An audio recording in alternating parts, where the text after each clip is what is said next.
Hello, hello. Welcome. Okay. So as everybody is signing in, um, just say hello. Let me know where you're from. I know it takes a minute to get logged in. And we have supposedly 100 people attending. So I'm going to give everyone a minute to log on. And yeah, but let me know where you're calling in from. We had mostly America, but there were a couple other Canada, I think, and I think the Philippines signing in. So that's exciting. Um,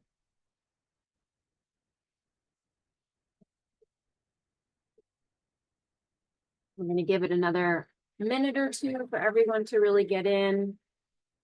This is going to be the 5 steps to selling furniture without a showroom. Excited to share my knowledge with you. I'm Heather McManus, by the way, if anyone doesn't know that. So, yep. I hope that you are prepared today to focus because I'm going to be sharing really good information. I'm going to leave lots of time at the end for questions, but it's a good idea to have pen and paper ready in case you want to take notes, write down a question as we go through things. And your cell phone is also a handy tool to have near you. I mean, we probably all do anyway, but you might want to take a picture of a slide that I have. And this is going to be recorded. So when it's all done and we can share it, I will email everyone who has registered with the recording so you can watch it again, or if you didn't make it, watch it for the first time. So yeah, we're going to begin in a couple minutes, letting people really sign in and get comfortable and prepared for all the knowledge. So I hope everyone is doing well. I can also take this time to let you know about other events that we're going to be doing. So I have planned out for the rest of the year, one webinar every month at least. So we are in September going to be doing the 3 secrets to pricing furniture for success. So that's September 24th. Then in October 16th, our webinar will be Build Your Furniture Dream Team. So that's all about creating your go-to vendors. And then November 13th will be Behind the Scenes of a Buying Group, where I tell you a whole lot about the Designers Collaborative. And then December 11th, we're going to do the pros and cons of using COM. I've created all of these different webinars so that it's valuable to designers. These are questions that I've seen in my group, and I feel like there are things that people struggle with. So that's why these are the topics that I've created these webinars for. So if you are wondering how you find out about these other than me telling you, we do have a page on Eventbrite that you can follow. You registered for this through Eventbrite, so you can follow us and then find out all of the different webinars that we offer, throughout the year. And I'll do them again next year too. Probably a bunch of the same ones and maybe add some new ones. So it should be good information that will be helpful and worth your time, because all of our time is very valuable. We're all very busy. And so I never want to do something that's just fluff. I always want to give really good content that is helpful to people. So okay, I guess we have given it a few minutes here for people to sign in. So okay, and everyone is muted, so you don't have to worry about dogs barking in the background or anything. So no worries there. Everybody's automatically muted in webinars.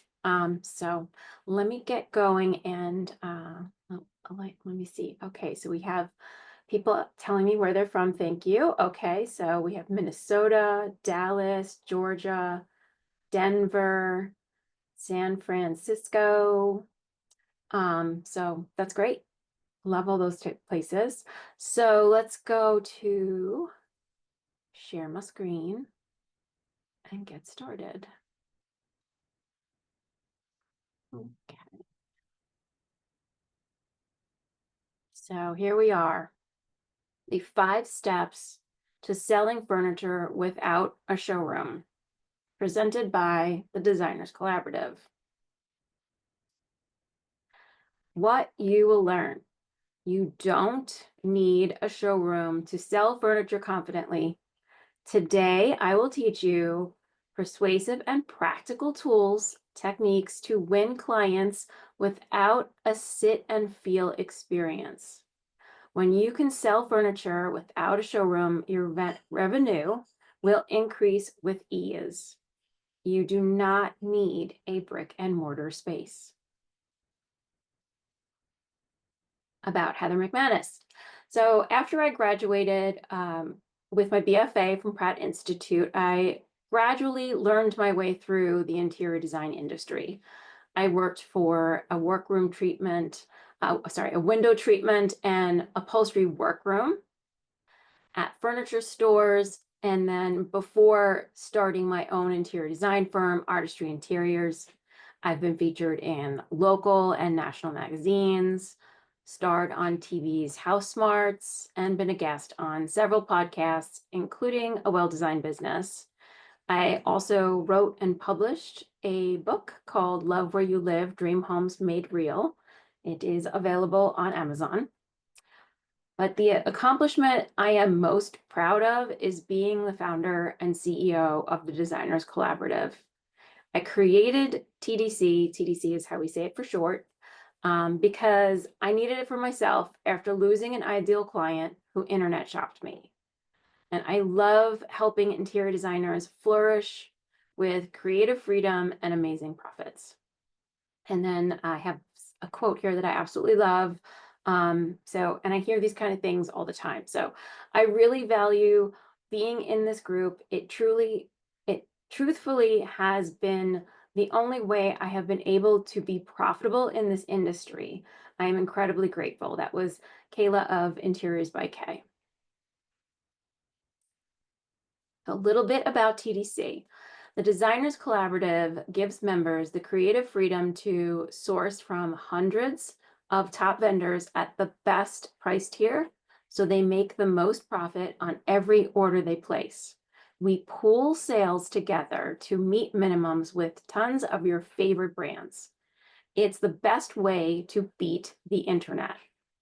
For pricing, nothing compares. In addition to great profits and access to more vendors, TDC also provides tools, templates, education, and a vibrant, thriving community. Today, TDC is over 500 interior designers strong, and I love hearing from members that they have made 3 times as much profit using TDC and as a result paid for their kids' college.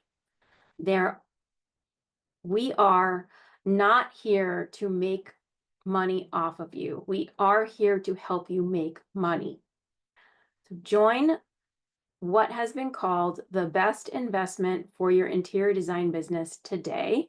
Empower your business with profits and the creative freedom through TDC. So here is the story of how I know you don't need a showroom at all. One of my jobs was working at this Bograd's Fine Furniture, very large, as you can see, showroom. We had so many manufacturers. We had our lowest end was like Vanguard. We had everything from, Century, like tons and tons, Hickory Chair, like all of the name brands that you would think of and more we had. Stuff from Europe, like amazing quality, great stuff. It was a great place to work. So a customer would come in and they would say, I'm looking for a sofa. So we would go through and sit on every sofa that we had in the showroom. It was a tour. It was the standard tour that we did. So, like Goldilocks, you sit on each one and you try to find the right sofa for that person. And they're definitely having an in-person store sit test, right? So 9 out of 10 times we would go to the catalog anyway. So after sitting on at least 100 sofas in this showroom, we still didn't find exactly what they were looking for. We might want to change an arm, we might want to change a leg, we might want 2 cushions instead of 3. So, we would figure out, we would identify, okay, we're going with Century or we're going with EJ Victor, rest in peace. Yes, they're out of business, by the way. So we would go with this brand because it was close to what they wanted, and then find something in the big catalog that, you has hundreds of other options other than you can't put every frame on the floor. So we go to the catalog and we choose from there. And we say, you sat on this, so we know you're comfortable with this brand and with these measurements, and these are similar measurements. So from there, we go and pick fabric and order the furniture. Now, let's say the customer actually finds the exact sofa that we had on the floor. I guarantee, if it's me, I am choosing different fabric than what we're showing on the floor. So there's a whole room of fabrics to choose from. Anybody that has an upholstery line knows there are hundreds and hundreds of fabrics, not to mention COM options, that you can put on any custom piece of furniture. So even if we are buying the exact sofa that is shown on the floor with the same cushion fill, chances are that's not always true, right? You might go for something more firm or something softer, depending on what that client likes. You might not sell it with the same exact cushion fill that is in the floor sample. So guaranteed, we are definitely picking different fabric. So even just picking different fabric, but buying that same sofa, even if it's the same cushion, the client has to use their imagination to figure out what this will look like. And only 10% of the population are visual people who can visualize what something will look like. I bet a lot of us on this call can, and we take for granted that we can, but a lot of people are not able to do that. It's just maybe they're good at math and spelling. That's certainly not my gift. So you're picking from a swatch that's maybe 15 by 20 inches, and you're draping it on the piece of furniture, and you're saying, okay, this is basically what it's going to look like. They have to use their imagination. And also good to know that depending on the fabric that you choose, it might even sit a little bit differently, because the softer the fabric, the softer the sit. The firmer the fabric, the firmer the sit. So that is just something to keep in mind. So that is how I know, from personal experience of many years working at a very large high-end furniture company, having someone sit on 100 sofas, we would still use the catalog, and it was fine. They trusted me, they trusted my knowledge, and I sold plenty of sofas. So step 1 to your 5 steps is know a variety of vendors at good, better, and best price points. Be familiar with their quality and styles they offer. The best way to do this is attend High Point Market, which happens twice a year, once in April and again in October. This allows you to get a hands-on experience you need. Visit showrooms and sit on everything. Touch and inspect. Ask questions. Make notes. And take lots of photos, so when you come back home, you're armed with valuable intel. And while you're there, say hi to me and other TDC members, because we have lots of fun at High Point. And High Point is coming up. October seems like a really far away time, right? When we're in, what is it, August? But now is a good time to start planning. If you have never attended it before, you definitely want lots of time to get familiar with the website, book your hotel, your airfare, everything else. The hotels do kind of sell out. If you're waiting till the last minute, and the last minute I would say would be like mid-October, I'm sorry, mid-September would be like, it's going to be hard to find a hotel room. So if you start booking them now, you're going to be fine. You're going to have lots of choices. Um, and the website makes it so easy. That's the High Point Furniture Market website. There's the Plan Your Trip tab. That will help you out tremendously. So step one is know your vendors. These are tools that TDC members have at their fingertips in our database. We have the vendor list and ultimate source guide. This is a tool that we created to help people save time because a list of 300 vendors is overwhelming, especially if you're not super familiar with them. So that is a source that will save you time and money just at your fingertips in our system. We made a custom sofa price comparison, and then we have our good, better, best guide, the who really makes it list. This is a newer product that we created because I saw a lot of people saying, where can I source this Pottery Barn sofa? Where can I source this restoration hardware piece? So guess what? Those vendors do not make those products. They source just like us from the vendors that we have. So the who really makes it list is a really helpful tool if your client's coming to you with, the catalog they got in the mail. Chances are it's made by someone else and we know who. We also have the comprehensive guide to vendors, the online resellers with trade programs, because sometimes you just can't avoid it and you have to go with one of those. And then the everything shipping and receiving and delivery guide is everything that you could possibly want to know about shipping, receiving, and there's so much more too. For a TDC member, all of these tools are at your fingertips at all times. And it's custom made because we saw the need for it. So we created it. Okay, step two. Know the options available for each vendor. Most vendors offer customizable options like seat and back cushions, nail heads, contrast welding, and tons of other details that enhance your design and affect comfort. These details are found in the beginning pages of the vendor's price list. The example image shows an upholstery company's different seat cushions to choose from. Firmest to softest, each vendor has their own, and it makes a big difference in how a piece sits. Most vendors will allow you to purchase a sample seat cushion so that you can be your own traveling showroom, bringing these to your appointment for your client to test out.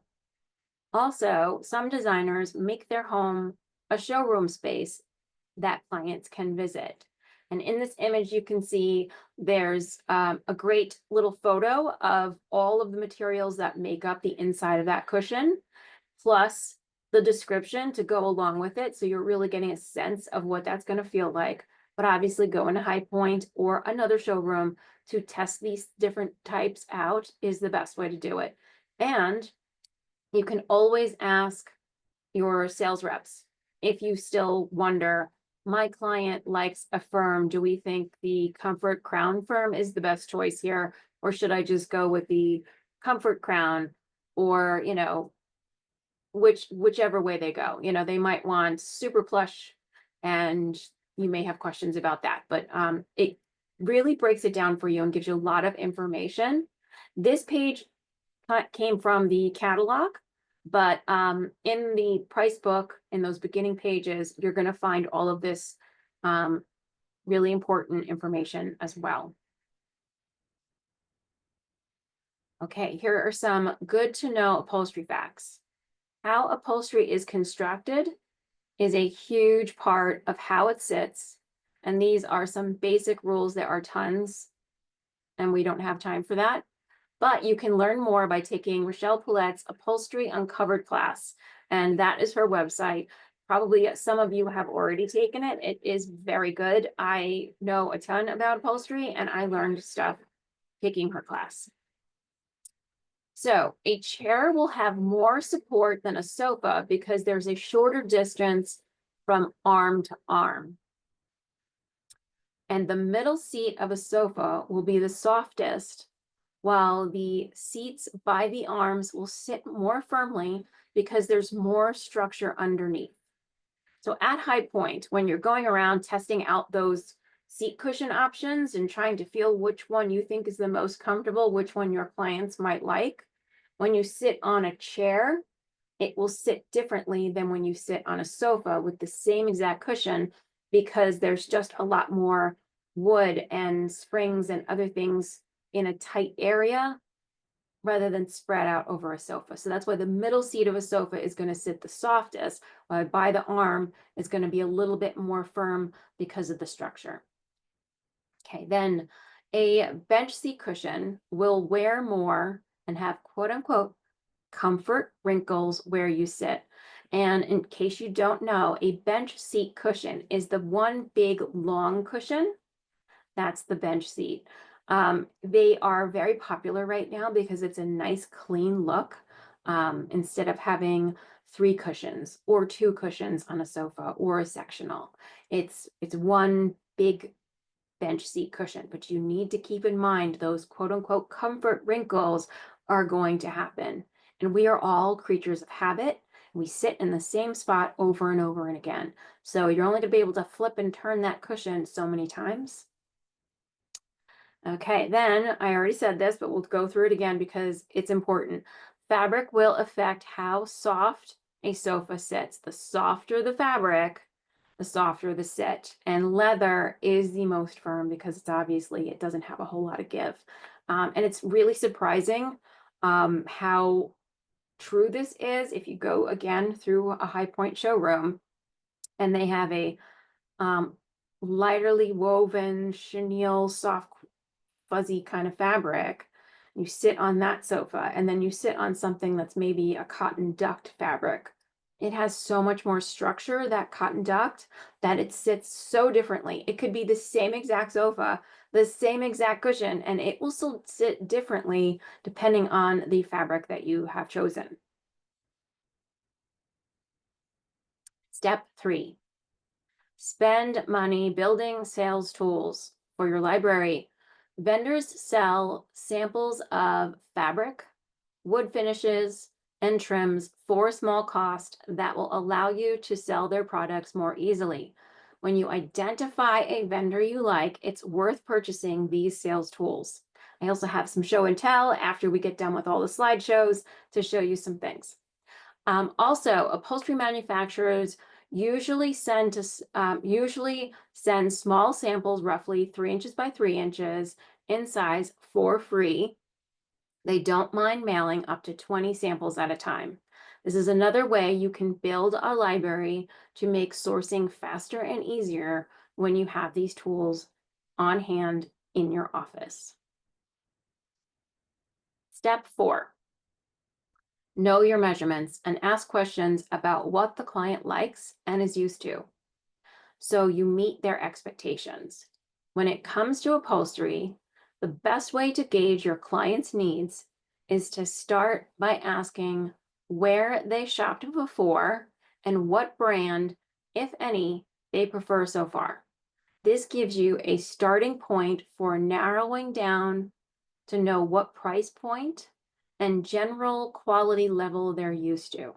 This does not mean you go back to Bob's Furniture because that's where they were used to. It's just information that helps guide you. Also, ask them if they are or were happy with their current sofa. You might get great information like, I bought this restoration hardware sofa 5 years ago, and I was surprised how it didn't hold up after a short time. I even ordered the more expensive down cushion. Now you know they spent good money hoping for quality, but didn't understand that the more expensive down cushion would need constant attention and look messy. Knowing this can steer them towards a spring down cushion, which holds its shape beautifully over the years and still has some soft down for comfort. Step 4 continued.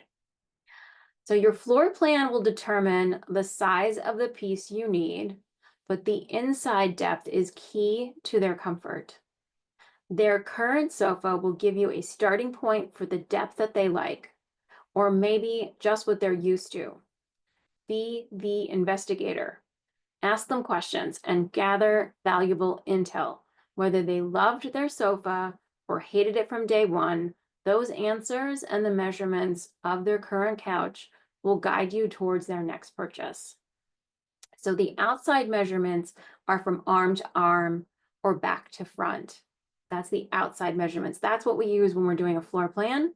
But the inside measurements are from the back of the cushion to the front cushion where their knees would be. Those are the inside measurements, the part that we're actually sitting on. So those are the two different ways of finding information out. And those inside measurements are really key for the comfort. There's also something that you're not going to be able to tell from a catalog. It's the pitch of the back. And that's why going to High Point is extremely important, because you may walk through a showroom and say, I felt comfortable on every single piece. Every single piece was amazingly comfortable from this vendor. Whether or not, I was too short or tall for it, that's another thing. But all of these are pitched correctly versus another vendor where you say half of them felt comfortable and the other half I did not like. So that you having the experience of that is very valuable. But what you can tell just from catalogs is your sizing, your measurements. And those are numbers. That's a consistent thing that you can go from. Step 5. This is probably the most important. If you have all the other steps and don't have this one, it's not going to go well. Believe in yourself and your abilities. Your client hired you for your expertise. So be their confident expert and lead them to the manufacturer that will fit their budget, style, and comfort requirements. If clients sense you are asking them instead of telling them which items to choose, they will lose faith in you and probably go rogue. Instead, be the leader and explain why your selections will match their family's lifestyle. They want to hear your expertise and knowledge so they know they are getting the right solutions. In a world of endless possibilities and unfamiliar needs, you shine. Your services are invaluable. This is probably the thing I see most designers struggle with. You probably know way more than you give yourself credit for, and it's just your nerves. Okay, let's review all the steps. So 1, go to High Point. And if you can't get to High Point, go to another one. But there are plenty of other trade shows that may be closer to where you live. But I got to tell you, there's nothing like High Point. High Point is an entire city that is all vendors for you to sit on. You can't do it in a weekend. You can't even do it in a week. Like, you'll never see everything. You would never have the energy to. But it is really worth your time to go if you have not been already, because you can get all the hands-on experience you need at High Point, which is twice a year and also happens to be extremely fun and habit forming. You will get to feel, test, sit, and explore. Number 2, know the options. Each vendor has options from seat and back cushions to wood finishes, nail heads, and loads of other upgrades and details that will help you spec the product your clients will love. Spend time learning those details. 3, invest in samples. Get yourself as many samples as you can for your studio space to have when you need them. Cushion samples, wood samples, fabric handles, nail head boards. are just a few of the tools that help you sell that product. And I have done it. I have sold a sofa that no one has sat on with a 3x3 little square of the fabric and maybe a little swatch of what the wood sample would be. Sight unseen. Definitely, I have done it over and over again. I know it can be done. I've done it very successfully. Okay, number 4, measurements. So you start with your floor plan so you know each piece will fit in the home. And similarly, knowing the inside measurement of the sofa is key for comfort. The depth will hit you in all the right marks. And lastly, number 5, believe in yourself. This is not a silly slogan. You are an expert. Confidence is key. Your clients hired you to know more than they do. You've got this. She believed she could, so she did. All right, so that is the end. It seems very simple, doesn't it? Just 5 easy steps. And probably the hardest one is that confidence. So thank you so much for joining. I'm going to get into 2 things yet. There is show and tell items that I want to show you, and also all your questions, which I'm sure you're going to have a bunch. But this is the information for how to join the Designers Collaborative. We have a website. It has lots of information, plus the application for joining us. You can email us at admin@thedesignerscollaborative.com. We also have a phone number. And if you want to get in touch with me directly, my email is heather@thedesignerscollaborative.com. So I hope this was very helpful. So now we're going to get into questions. So I'm going to stop sharing my screen for that. Okay, so there is a Q&A button on the bottom of your screen if you're on a computer, maybe in a different spot if you're on an iPad or a phone. So be sure to put in your question in that box. I will try to find, oh, somebody else is a Pratt alumni. Hi, that's awesome. I really liked going there. All right, so show and tell time. This is how I am keeping one of my vendors straight. So this sits on a shelf. And so I have, this is Masood Furniture. These are all of their trims on a ring. Then you have all of their wood samples. I've got their catalog in here. This is like so old now. I only go by the website, but I don't know why I'm keeping that, honestly. It's like clutter. Nail headboard. So you can bring all of these things to your client. And then because I don't want to have the whole rack taking up so much space, I use their little samples. So I've got, you know, all of their little 3x3 free samples with their stickers on the back so you can know what grade it is and information. All of this is just in a Ziploc bag, which is busting at the seams at this moment.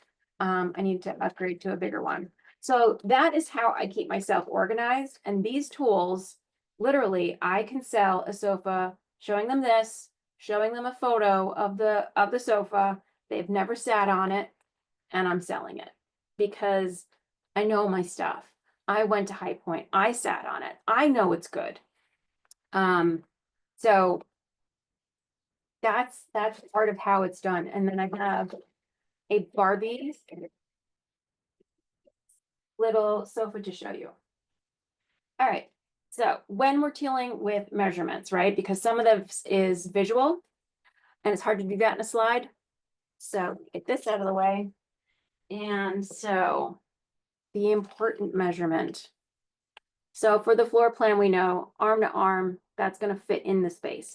But for comfort, your inside measurement, so from this back cushion to the point where your client's knee might hit, right here, is how you know something is going to be comfortable. That inside measurement, you know, it might be 21 inches, it might be 23. And, you know, comfort is different for everyone. So a really tall person is obviously going to want something deeper.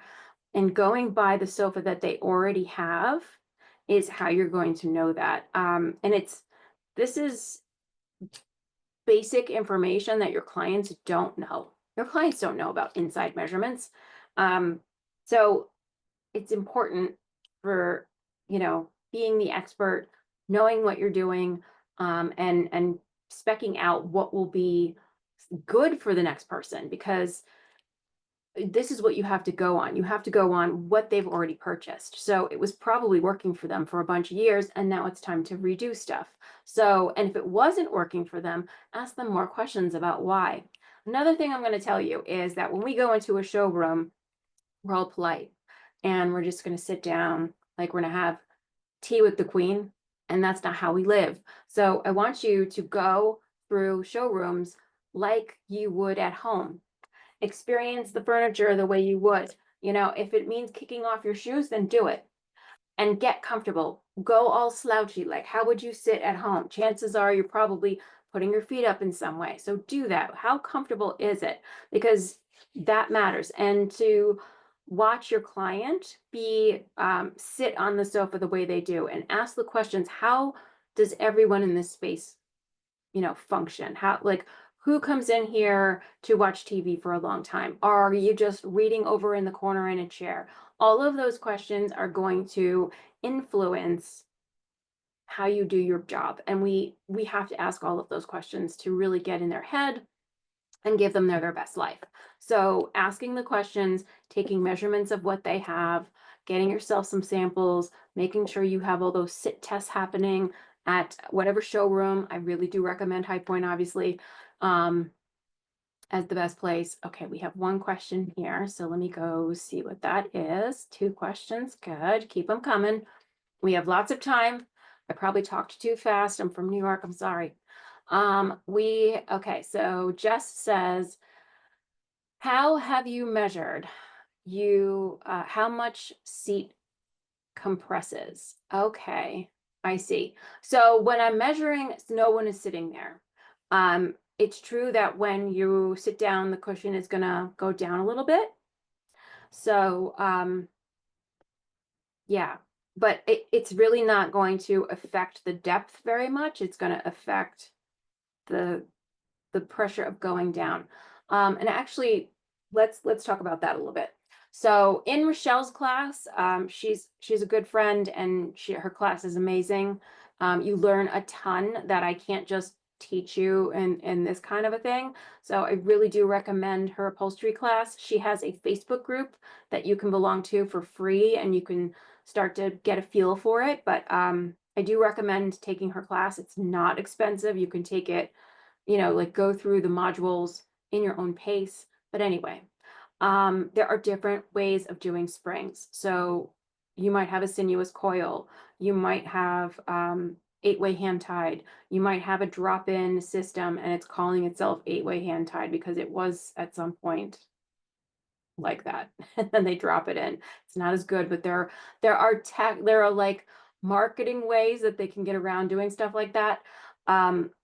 What you want to make sure is that they have it spaced correctly. So when you go to possibly, let's call them a lower end upholstery company, and then I'm not bashing anybody, you get what you pay for on things. So Bassett furniture is very good. I'm not bashing them at all, but I can tell by sitting on it and looking at, taking the cushion up and feeling underneath, that there was no spring towards the back of the sofa, towards where the back cushions are. There were 2 springs, sinuous coil going across near the foot, where your knees would be, but there wasn't one in the back. And that's, going to make you fall in more. It's not going to hold up as much. So those are some of the things that you want to educate yourself about and explore in the showroom. Don't be afraid to take off the cushions and make a little bit of a mess. Put it all back when you're done. Don't be, obnoxious, but you should be able to inspect all of this. In fact, a sales rep seeing you do that should feel like she's really interested. So this is a good thing. If you're really figuring out how things are made. Press on the corners where the arms are to see kind of how pressed down can you go before you really hear something firm. You know, where do you find wood? Is there wood? Is it cardboard? Because they're starting to do that. You just kind of have to inspect it by squishing it, lifting up cushions, unzipping those cushions, and inspecting what's inside, asking lots of questions. All of that stuff is going to be really helpful. But so don't worry about the compression of the seat cushion when someone sits down. You're going to measure from, like I said, this part to this part. That's where you get your inside measurement from. Whether or not someone's sitting on it shouldn't really matter. Okay. Then we have Cara says, inside depth. We are digging that measuring. We are digging that measuring tape all the way to the back seam of the bottom cushion. Sometimes it's hard to tell with tight back versus loose back cushion. Good point. So, with pets, sometimes a tight back is better because, or kids, right? Because they make forts. So less cushions, less fort making, and pets will go and sit on that back cushion and like put an indent. So our plastic Barbie sofa is plastic, right? We know that, but it's tight back. So whether it's tight backed or has a cushion, you're going to measure from the part wherever your butt would sit there to that front part. Sorry, your back of your cushion, whether you've got it upholstered tight or a loose cushion. This is the inside measurement either way. So generally speaking, a tight back tends to have more space because there isn't a cushion taking up that room. So it can even be a good option when you are tight on space. It could be, the rooms are smaller in scale, so you don't want too much depth on the outside. If you've only got, like, let's say ideally 36 inches from here to here would be your best bet, then if you do a tight back version of a sofa, you're going to get more depth in your seat in the inside than you would if there's a cushion taking up some of that space. So, I mean, they do kind of compress in a little bit, but the foam kind of holds its own. Those back cushions hold their own. If you've got something decent quality, if you've got some manufacturer that's a little cheaper and they're not putting any foam in it and it's just a background bunch of fluff, over time that tends to get smaller and smaller. So those back cushions are something that you might need to replace. Also good to note that cushions break down over time. So you could, get a sofa reupholstered, and you're probably going to need to replace the foam that's in those cushions because they only last roughly 7 years. And, it's a possibility to reupholster something rather than buy new. But also when you've bought new, if you have, a client who's had something for about 7 years and they call you complaining that the cushions are no longer comfortable, there is a lifespan to these things. So you can even order new cushion fills from that same company and, send them to the client to put them in. It's not an easy feat because they're real tight in there, but it can be done. So yeah, that's a little bit about cushions. Also, these days, cushions are real thick because it's fairly easy to get good foam. And so, that's kind of like how everyone's making things really comfortable is by the foams that they choose. Okay, I see there's a new, Sonia has, how long is a reasonable expectation for fabric to remain looking decent? Oof, God, that's a question. That's kind of like, how much is a car? But if it's a tighter woven backed fabric, it should last a good long time. I know that's vague, right? Yeah, it depends. I'm unhappy with the fabric I chose, and it was a COM for my sofas in my living room. They just started pulling. It was a performance fabric, and I think um, okay, so here's another tip about performance versus non-performance in fabrics. I have heard in many different designer experiences within Facebook groups that performance fabrics pill a little bit more, that they pull a little bit more.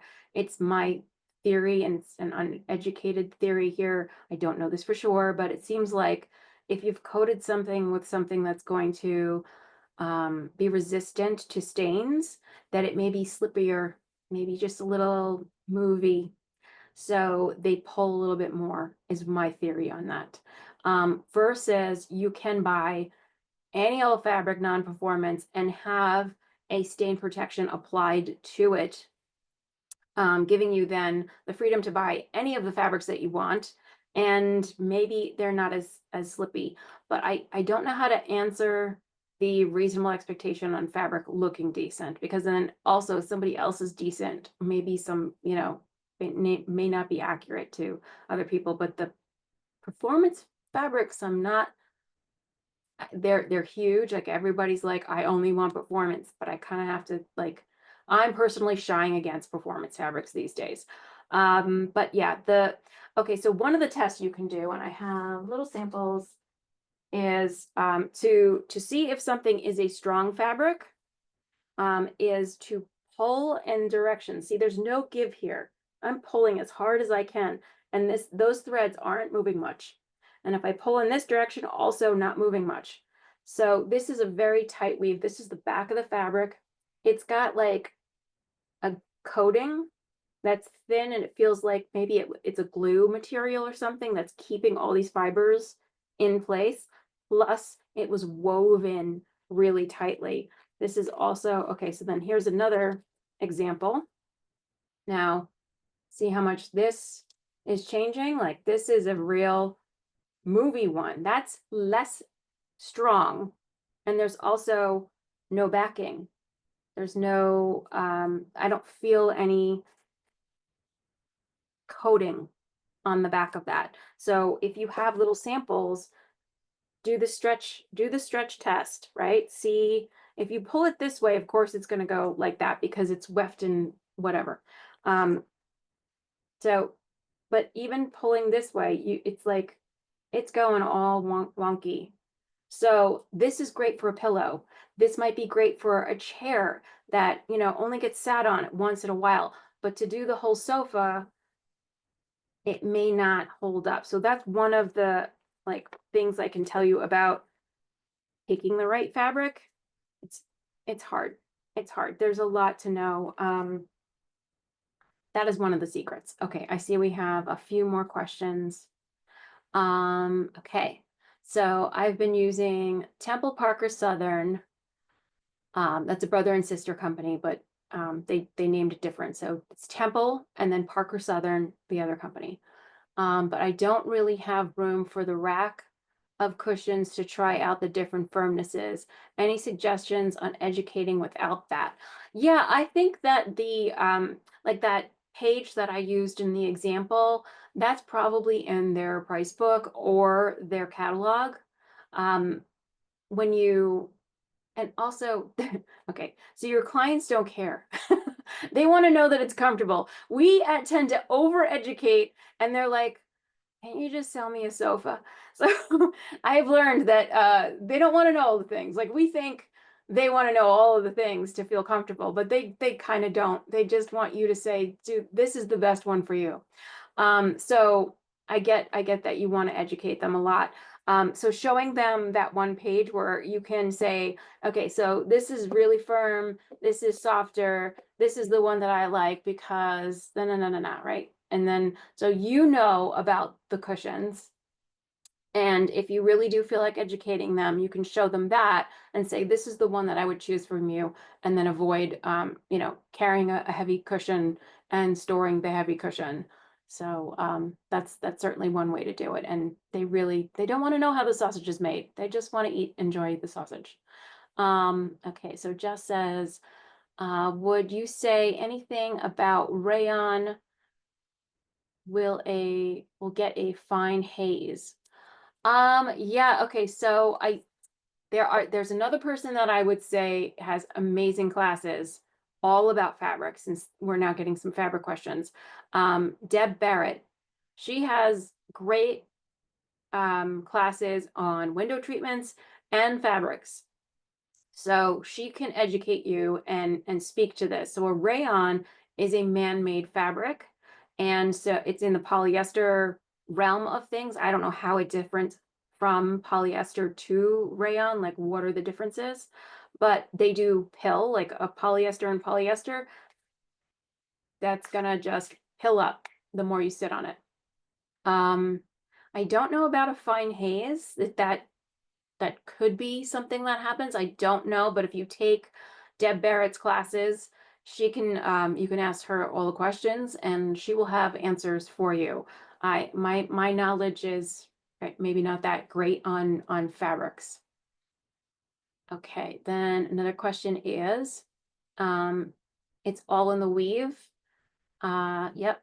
For fabric, yes. The weave can be strong or it can be, looser. So she has spec'd Sunbrella, wonderful cream fabrics, and it looked worn faster. Another SB woven a different way lasted 10 years and I would do it again. Yeah, it's like it's so hard.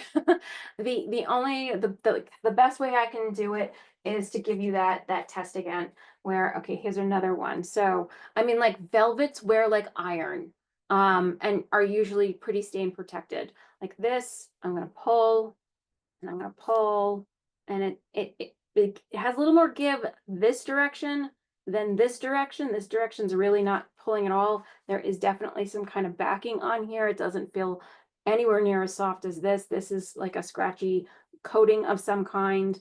But those are the tests that you can do that doesn't take any like actual knowledge in how things are made for for the fabric. So yeah. Okay, next question, Chelsea. Is there a trick or indicator that will be good predictor for pilling? Yeah. Um, less polyester. And then she also says, we all look at rubs of fabric and that doesn't tell the whole story. Yeah, absolutely. The rubs is, it'll say like, especially in a fabric book, these don't necessarily, it might say it online though. If you go to Massad's website, it should say, because I think they're forced to do those tests and they like literally have a machine like go like this on the roll of fabric. And then at the point where it starts to wear is the number at which they stick on the sticker for how many rubs it can handle. Um, and you're right, it's not the whole story, but a polyester and a polyester are going to pill on each other. So if you have a lot of polyester or man-made type material in there, it will pill more because chances are a lot of our fabrics are using polyester. So even if it's not like cushion on cushion, chances are you and your clothes are making that pill story happen. Um, so blends tend to be better if there's some cotton, linen, wool, and it's harder and harder to find that. Okay, another question. Yes, that is probably, I'm going to click your link because Jess is sharing the Deb Barrett Fabric Lady class. Yes, yeah, this is Deb Barrett's. Let me put this link in for everyone because she is amazing. She is a powerhouse. So let me share for everyone in the chat this link. She does tours to Paris and other amazing places. It's she's a really wonderful lady. She offers certificates and other classes. Also, if you are really interested in learning more about fabrics and how things are made, joining the Window Coverings Association will definitely, you'll learn a lot. And sometimes there's a local chapter, or a national chapter where you, you do it online, like these webs. So then you don't even need to put a bra and makeup on. You can just attend on a Zoom where no one can see or hear you, and learn a bunch. Okay, so there's more questions coming in. Do you experience getting a furniture that is different from the one in the showroom? Okay. You are from Philippines. Hi. That's so exciting. So sometimes, okay, so when you've sat on something in the showroom and then what you get in your home feeling different, there could be some reasons for that. So let's go over what those reasons could be. One, the showroom piece has probably gotten a little bit of wear. So, people come in and test it out and sit on it. So kind of like a shoe, things break in over time and get more comfortable until they like start to be not comfortable because they're breaking in too much, right? So like a shoe, your sofa is going to take a little bit of time to get worn in enough that you're comfortable with it. So some of it could be the newness of the new piece delivered. It could also be that you chose a different fabric than what you saw at the showroom. Your fabric could be softer or more firm depending on how tight that weave is. Like a cotton duct will sit more firm than a really soft chenille fabric. And a leather will sit firmest of all. So it could be your fabric. Another thing that could do it is if when we all go to High Point, because we're all going to go to High Point, right? When we go to High Point and we're sitting on the new frame that they just invented, right? They just came up with a new arm and a new back, and they're calling it whatever it is, like the Tracy. This is the Tracy sofa. So it's in theory something that they're going to make. They're not in production on it yet. They just came up with like one to make it a real thing in the world. Like it was drawing before, and now it's a thing in the world. So when they go into production to make hundreds of them throughout the year, it could vary slightly because in production they might decide it's got to be a little bit different in the framing or in the something. Something could vary from the prototype basically that they made to show it to you brand new in the showroom when it just launches versus as they actually develop it out and make it as a factory thing. I hope that answers your question for how could it be different from the furniture in the showroom to when it gets to your house. Okay, one more question is, what was the other person's name? Rochelle Paulette. Yeah, let me go find her upholstery class.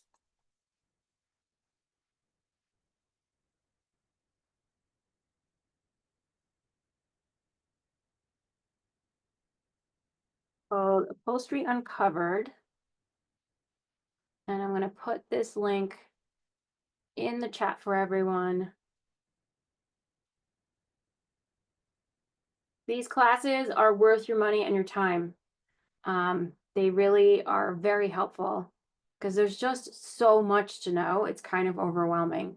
And you can be more confident the more educated you are on these things. Okay, are there any other questions? These were great questions, so I'm glad glad I could help where I can. I don't know everything, but like I say, Deb Barrett and Michelle Paulette are more experts in the field to absorb even more knowledge from. I honestly can tell you that selling without a showroom, 100% possible. I do it all the time. Totally comfortable, totally confident, and you can do it too.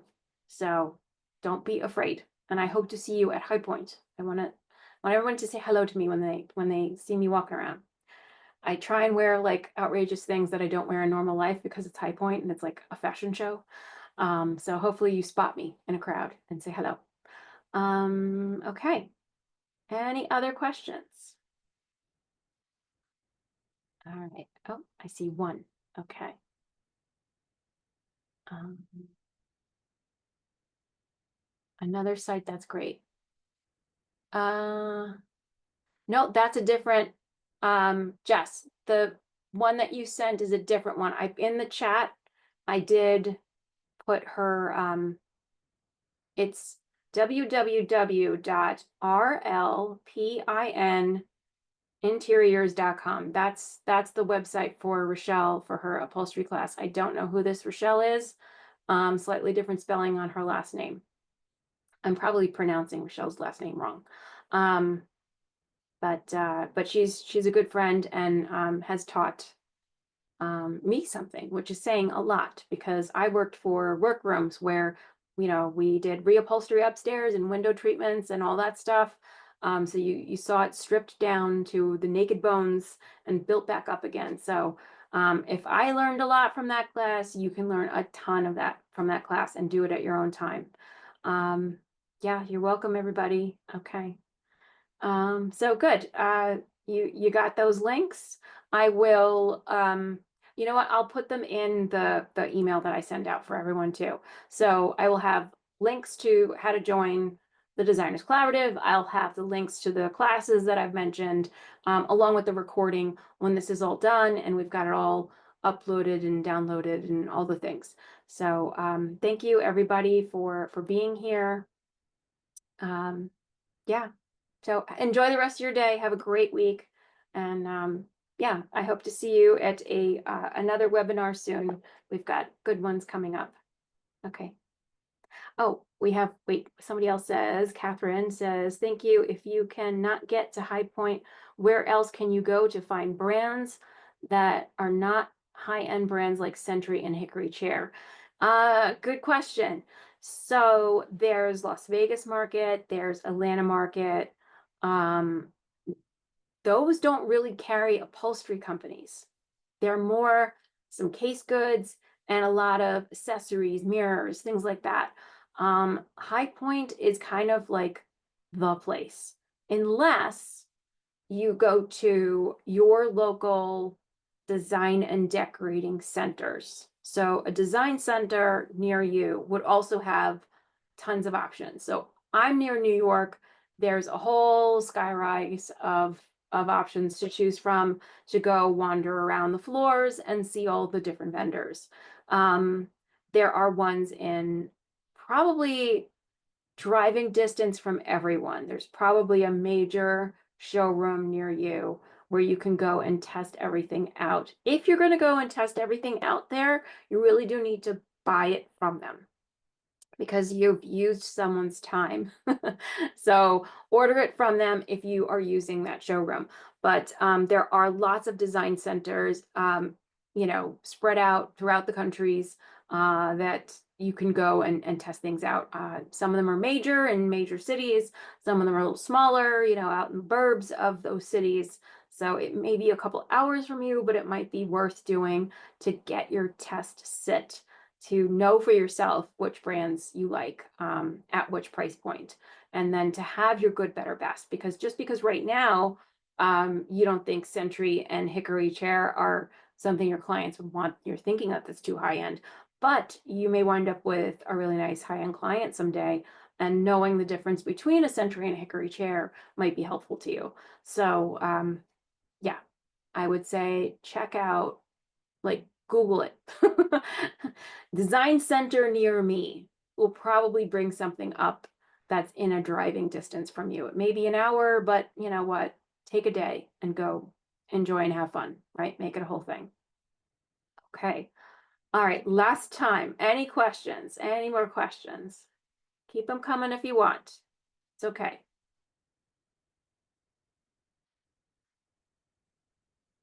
Okay. See one. Nope, that was one I answered already. Okay. All right, then I will let you all have a good day and yes, go be profitable. Okay, thanks. Bye.